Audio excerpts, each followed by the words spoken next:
Healthy air కోసం రెగ్యులర్గా air oil apply చేయాలా అంటే నాకు తెలిసినంత వరకు అయితే అవసరమే లేదని చెప్తాను నేనైతే. యాక్చువల్గా ఏంటంటే మీరు నార్మల్గా ఇట్లా డ్రై ఉన్నప్పుడు హెయిర్ని చిక్కులు తీసి చూడండి. ఒకరోజు మసాజ్ చేసి మంచిగా ఆయిల్ పెట్టి మర్దన చేసిన తర్వాత అప్పుడు చిక్కులు తీసి చూడండి. ఏ రోజు ఎక్కువ ఊడిందో మీకు అర్థమైపోతుంది. మనం ఆయిల్ పెట్టి మంచిగా అప్లై చేసి మంచిగా మర్దన చేసిన రోజే ఫుల్ హెయిర్ ఫాల్ అవుతూ ఉంటుంది. మనకి యాక్చువల్గా ఏంటంటే వెట్ స్కాల్ప్ వల్ల మనకి డాండ్రఫ్ వచ్చే ఛాన్సెస్ ఎక్కువ ఉంటుంది. ఇప్పుడు వెట్ స్కాల్ప్ దగ్గర డస్ట్ అలాంటివి పడినప్పుడు ఫంగస్ ఎక్కువ ఫామ్ అయ్యే ఛాన్స్ ఉంటుంది వెట్ ప్లేసెస్లో. సో అందుకోసమని డ్రై స్కాల్ఫే బెస్ట్. యాక్చువల్గా ఏంటంటే వీక్లీ థ్రైస్ అట్లా మనం హెడ్ బాత్ చేస్తే సరిపోతుంది. హెడ్ బాత్కి ఒక half an hour 1 hour 2 hours ముందు ఆయిల్ అప్లై చేసుకుంటే చాలు. అది కూడా మనం ఫుల్గా ఇట్లా కారిపోయే అంత పెట్టాల్సిన అవసరమే లేదు.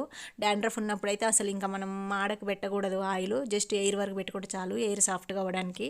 సో ఈసారి అబ్జర్వ్ చేసి చూడండి, డ్రై ఎయిర్ అప్పుడు చిక్కులు తీస్తే ఎక్కువ ఊడుతుందా, మంచిగా ఆయిల్ పెట్టి మసాజ్ చేసినప్పుడు తీస్తే ఎక్కువ ఊడుతుందా.